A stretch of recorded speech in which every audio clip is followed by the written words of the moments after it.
mulai. Bismillahirrahmanirrahim. Assalamualaikum warahmatullahi wabarakatuh.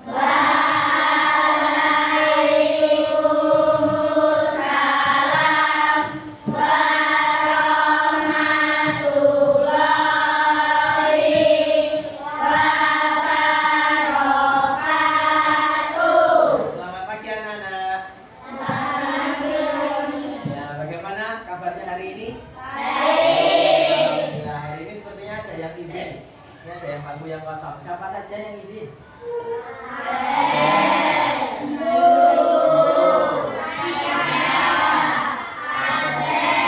Empat anak ya, 1, 2, 3, 4. Ini pada sakit atau baru izin?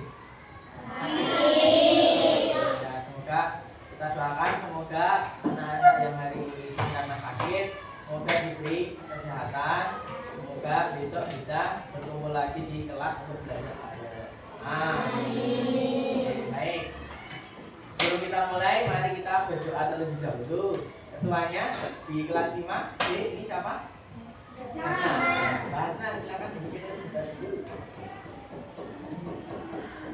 Mari teman-teman, sebelum memulai pelajaran kita akan berdoa terlebih dahulu.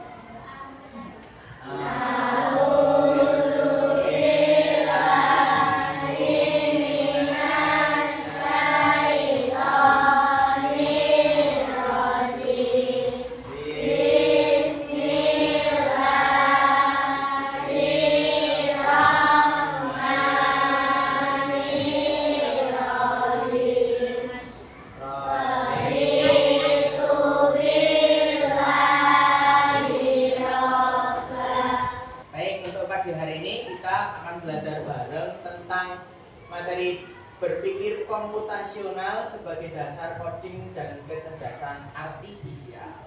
Oke, di sini materinya mungkin baru ya. Nah, untuk itu supaya lebih semangat dalam kita belajar hari ini, anak-anak berdiri dulu, kita menyanyikan lagu Indonesia Raya.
Untuk hari ini kita tepuk fokus ya. Oke, kita coba tepuk fokus. Melihat, mendengar, mengingat, fokus. Ya, baik. Oke, hari ini kita akan belajar tentang berpikir komputasional ya, ini tadi ya. Oke, tujuan pembelajaran hari ini yaitu yang pertama, kita akan memahami konsep dasar berpikir komputasional. Yang kedua, mengidentifikasi 4 pilar berpikir komputasional. Yang ketiga, memahami pembelajaran berpikir komputasional. Dan yang keempat, merancang aktivitas sederhana untuk siswa SD. Jadi kita nanti akan menyangkutkan pembelajaran komputasional ini dengan kegiatan pembelajaran sehari-hari ya. Ada menghitung, kemudian membuat prosedur, kemudian kita membuat kalimat. Nah, seperti itu. Oke, baik. Anak-anak, bagaimana kamu memecahkan masalah saat ingin pergi ke suatu tempat yang belum pernah kamu kunjungi? Bagaimana? Bertanya. Nah, terus bermusyawarah. Menggunakan Google Maps. Ya, yang lebih modern ya. Menggunakan Google Maps. Ada lagi? Ya, pintar semua. Nah, pertanyaannya bagaimana sih Google Maps itu bisa mendeteksi jalan yang baik untuk kita gunakan? Siapa yang tahu? Nggak tahu. Oke, selanjutnya di sini penjelasannya. 90% orang tidak tahu, mungkin termasuk kamu. Yang ini dulu, Gimana sih ada Google video Maps satu. bisa tahu rute tercepat? Rahasianya ada di GPS, data real time, dan AI. Google Maps mengumpulkan data dari jutaan HP pengguna buat mendeteksi kepadatan lalu lintas. Kalau jalan macet, AI langsung hitung ulang rute alternatif tercepat biar kamu nggak keburu stres di jalan. Bahkan dengan machine learning, Google Maps bisa memprediksi macet sebelum terjadi. Ya, video yang kedua.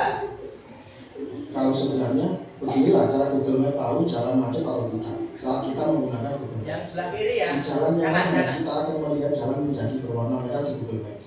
Tapi ternyata Google tidak mengetahui ini berdasarkan jumlah mobil yang sedang ada di jalan itu. Tapi melainkan dari jumlah sinyal telepon seluler yang sedang berada di sana. Ya, itu cara kerja Google Maps ya. Gimana kok bisa seseorang itu direkomendasikan suatu jalan yang jalannya itu lancar daripada jalan yang lain. Selanjutnya, nah di sini ada pecahkan soal, ya. Di sini ada gambar, oke, ada gambar petani ya, yang gambar merah itu. Kemudian ada serigala, kambing dan kubis sayur ya. Coba dipecahkan nanti. Petani membawa serigala, kambing dan sayur. Oke, ada tiga benda ya, barang yang dibawa ya. Ingin menyeberang. Bagaimana cara penyeberangan agar semua aman? Ayo, siapa yang tahu? Ayo. Oh, Mbak Farah, coba Mbak Farah, gimana? Dijelaskan. Pertama-tama petani membawa kambing ke seberang. Setelah itu kembali lagi untuk mengambil kubis. Pintar. Lalu membawa kubis ke seberang dan mengambil kembali kambing. Lalu dikembalikan ke seberang. Setelah itu petani membawa serigala ke seberang. Ya. Setelah itu kembali lagi mengambil kambing ke seberang. Ya, sudah aman semua ya, berarti gak ada yang dimakan ya. Oke, benar. Beri tepuk tangan untuk Mbak Farah. Betul ya. Jawaban Mbak Farah benar. Nah, jawabannya ada di sini tadi sesuai dengan yang sudah dijawab oleh Mbak Farah. Yaitu yang pertama, petani mengangkut kambing terlebih dahulu agar sampai ke seberang. Ya, kambingnya dulu yang diangkut oleh. Nah, selanjutnya apa itu berpikir komputasional yang tadi sudah dipelajari melalui pertanyaan awal tadi ya, yaitu berpikir komputasional adalah cara berpikir logis dan sistematis untuk menyelesaikan masalah seperti komputer. Nah, tadi sudah itu ya. Selanjutnya ada empat pilar berpikir komputasional. Yang pertama yaitu tentang dekomposisi, memecahkan masalah menjadi bagian kecil. Seperti kalau kalian di kelas 4 dulu pernah mengadakan acara market day, nah seperti itu ada kecil. Kemudian yang kedua yaitu tentang pengenalan pola. Nah, pengenalan pola itu menemukan kemiripan dari yang sudah pernah ditemukan. Nanti kita akan belajar, coba kita membuat. Nomor 3, abstraksi, yaitu menyaring informasi yang tidak relevan dan hanya mengambil bagian yang penting untuk menyelesaikan masalah. Nah, di kehidupan sehari-hari kita pasti pernah menghadapi suatu permasalahan ya. Jadi permasalahan itu ada yang permasalahan yang besar, ada permasalahan yang ringan, gitu kan? Contoh permasalahan ringan itu seperti kita kesandung, gitu kan? Jangan kesandung terus kita melompat. Pakai perkataan yang kotor kayak gitu kan? Udah, kita sabar, bilang astagfirullahaladzim, udah selesai, nggak usah dipikirkan. Kalau ada permasalahan yang besar, contohnya ya, kalian mendapati nilai yang kurang baik, misalkan ya, dari satu pelajaran. Selanjutnya, algoritma, yaitu menyusun langkah-langkah, instruksi ataupun prosedur yang sistematis untuk menyelesaikan suatu masalah tersebut. Di kehidupan sehari-hari pun kita juga pernah menemukan. Di sini gambar apa? Nasi. Nah, cara membuat nasi itu bagaimana? Ambil beras, terus dicuci dulu, terus kasih air, terus masak. Apa kaitannya dengan kecerdasan artifisial yang mau kita pelajari ke depannya ya? Yaitu AI atau kecerdasan artifisial itu menggunakan pola dan data. Seperti tadi ya. Kalau sistem itu mengenal pola dan data. Kalian kalau pernah menggunakan meta AI ya biasanya di situ, itu banyak data yang sudah dimasukkan oleh orang yang membuatnya. Selanjutnya mengandalkan algoritma dan abstraksi ya. Kemudian contohnya YouTube, Instagram, Google Maps, Facebook dan rekomendasi lainnya. Jadi kalau misalkan kita menggunakan YouTube, aplikasi YouTube, kita hari ini misalkan mencari gambar atau video sepak bola, gitu kan? 2 hari kita mencari sepak bola lagi karena besok nanti timnas ya. Nanti timnas sepak bola, kita mencari sepak bola timnas katakanlah. Nanti di hari ketiga dashboard depan itu pasti akan merekomendasikan sepak bola. Nah, di situ. Contoh lain Facebook, misalkan saya berteman misalkan dengan Cila, ya kan? Saya berteman dengan Cila di Facebook. Kemudian Cila berteman dengan Hasna misalkan. Saya tidak berteman dengan Hasna, tetapi di Facebook itu sering merekomendasikan teman. Nah, selanjutnya tentang pembelajaran berpikir komputasional itu ada 2 ya yang akan kita pelajari, yaitu plug sama unplug. Plug itu menggunakan perangkat teknologi seperti komputer, tablet, atau aplikasi untuk mengajarkan konsep berpikir komputasional. Ada berbagai macam aplikasi yang digunakan ya, tapi di sini harus menggunakan alat-alat elektronik komputer. Kemudian pembelajaran unplug. Pembelajaran unplug itu tidak menggunakan perangkat elektronik, tetapi tetap mengajarkan konsep komputasional ya, berpikir secara logis tadi ya, komputasional melalui aktivitas fisik. Anak-anak berkelompok ya. Kelompoknya wajar tentukan ya supaya cepat dan ringkas ya, tidak merubah tempat duduk. Nanti kelompok 1 ini depan paling kiri ini ya, kemudian kelompok 2 sana. Saya bagikan ya tugasnya.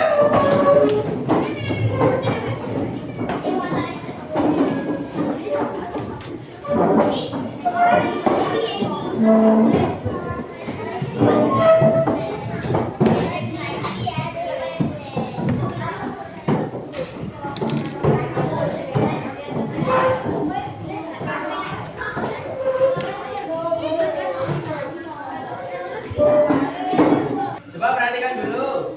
Nah, di lembar kedua seperti yang tadi sudah dijelaskan ya, anak-anak coba membuat pola dengan garis ya, sesuai dengan nomor yang Pak Fajar sudah tuliskan di sini. Kemudian lembar yang ketiga, nih, anak-anak coba menemukan kalimat ya, kalimat di sini sesuai dengan gambar yang sudah Pak Fajar buat ya, ditulis nanti kalimatnya apa. Kemudian selanjutnya anak-anak belajar menghitung ya, tapi angkanya Pak Fajar ganti dengan gambar. Gambarnya sudah saya sesuaikan dengan yang sesuai dengan di kertas. Gitu ya. Ada pertanyaan?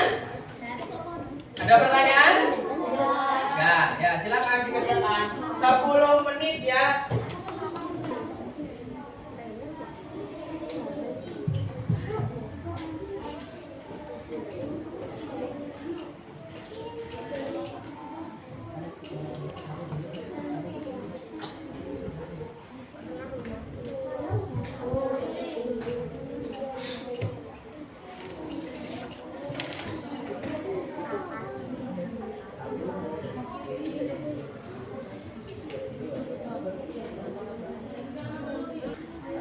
Lagi ya yang belum.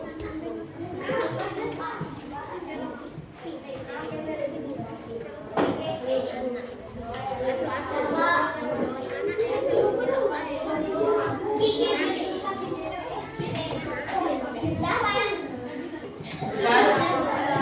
semua? Ayo, sudah selesai. Oke. Pak Fajar mau minta perwakilan ya, yang laki-laki nanti kelompok 1 aja, yang perempuan itu juga nanti 1 kelompok untuk maju presentasi di depan. Ya, yang laki-laki dulu, kelompok mana? Ayo, kelompok berapa? Yang laki-laki loh, jangan nunjuk-nunjuk, mending kelompoknya Rizal aja Pak Mas. Yuk, Mas Rizal yuk, maju, ayo, daripada nunjuk mending maju. Ayo 1 kelompok maju, 1 anggotanya semua maju.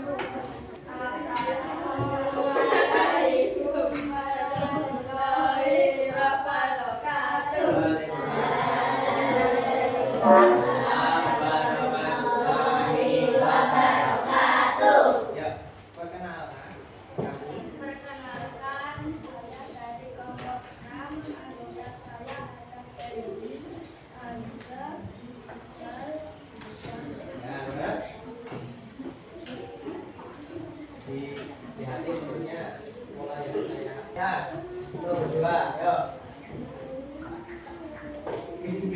Jangan yuk,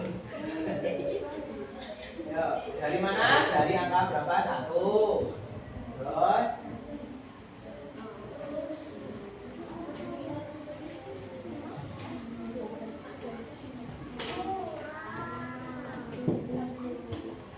dibaca yang keras bareng aja, bareng. Tuh, 1, 2, 3. Aku anak hebat, kerja mimpimu, jangan malas, semangat. Nah, oke, udah. Diakhiri terus Assalamualaikum warahmatullahi wabarakatuh. Beri tepuk tangan. Oke, dari yang sudah dipresentasikan itu betul ya. Nah, oke, selanjutnya yang perempuan. Saya ingin satu kelompok perwakilan nanti sama atau tidak ya jawabannya. Oke, perwakilan kelompok perempuan siapa? Coba angkat tangan. Ayo. Ya, kelompok ini boleh. Silakan baca. Berani. Udah keras. Salam dulu. Assalamualaikum warahmatullahi wabarakatuh. Waalaikumsalam warahmatullahi wabarakatuh. Dari kelompok 4. Nama saya Nana. Nama saya Kansa.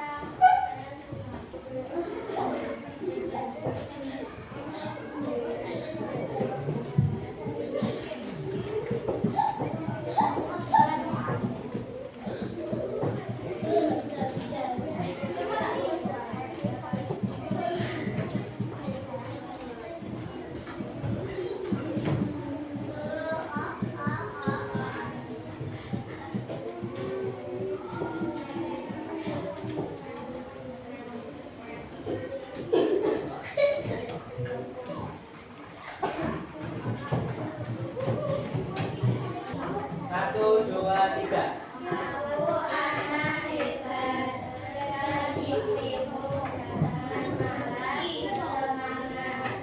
Ya, sama ya berarti. Oke, sudah. Diakhiri dulu.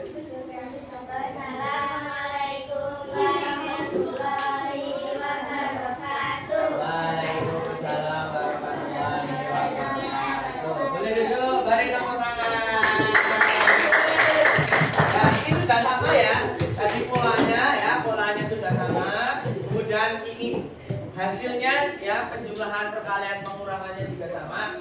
Dan ini juga sama. Coba kita baca bareng punyanya anak-anak sendiri. Bareng, yuk.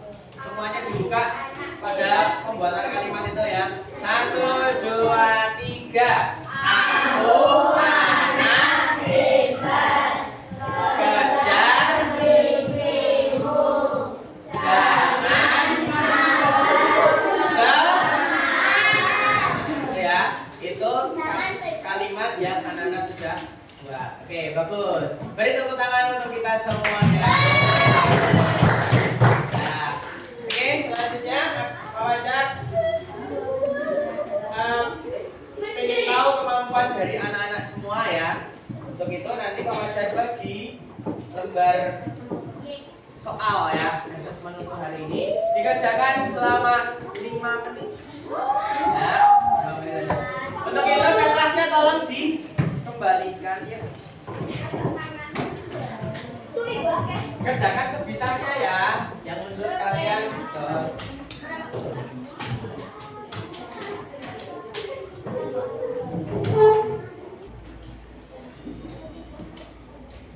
Ya, yang sudah dikumpulkan. Maju, jangan lupa diberi identitas diri ya, nama, kelas, sama nomor presensi. Dikumpulkan.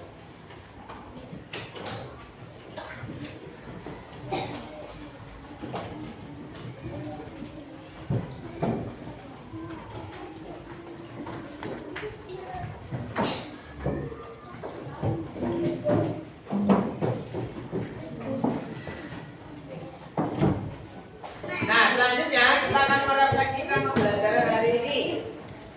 Ya, coba perhatikan depan, Mas. Ayo. Apa yang paling mudah menurut anak-anak dari mengenalkan berpikir komputasional ini? Yang paling mudah tadi apa? Yang paling mudah? Isian. Ya, terus yang tadi yang dipelajari tadi, yang ketika berkelompok juga boleh. Apa? Gampang semua. Oh, ya. Yang matematika tadi gampang nggak? Gampang. Yang menentukan kalimat tadi gampang. Nah, itu tadi juga termasuk kita berpikir komputasional ya. Anggap gambar yang tidak digunakan itu tidak usah dipikirkan ya. 2. Apa tantangan atau kesulitan mengenalkan konsep ini? Tantangannya apa? Apa? Berpikir secara logisnya tadi ya, mungkin perlu kematangan ya dalam berpikir. Kemudian yang ketiga, apakah kalian senang pada pembelajaran hari ini? Ya, alhamdulillah. Oke, selanjutnya kesimpulan. Berpikir komputasional adalah proses berpikir yang melibatkan penyusunan langkah-langkah logis dan sistematis untuk memecahkan masalah. Mirip dengan bagaimana komputer menyelesaikan tugasnya. Seperti itu ya. Selanjutnya, nah ini tugas anak-anak ya. Tugas anak-anak di rumah. Anak-anak silakan membuat prosedur membuat nasi goreng ya. Prosedur nasi goreng itu dari mulai menyiapkan bahannya kemudian sampai nasi gorengnya jadi itu. Nah, gitu kan. Ditulis di kertas HVS dengan runtut dan jelas. Dikumpulkan pada pertemuan mendatang. Itu tugasnya ya di rumah. Ada pertanyaan tugasnya? Tidak ada. Oke. Alhamdulillah hari ini kita sudah selesai pembelajarannya ya. Sudah kita belajar tentang pembelajaran komputasional. Oke. Baik. Untuk mengakhiri pembelajaran kita berdoa terlebih dahulu ya. Mbak Hasnah dipimpin berdoa lagi.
Assalamualaikum warahmatullahi wabarakatuh.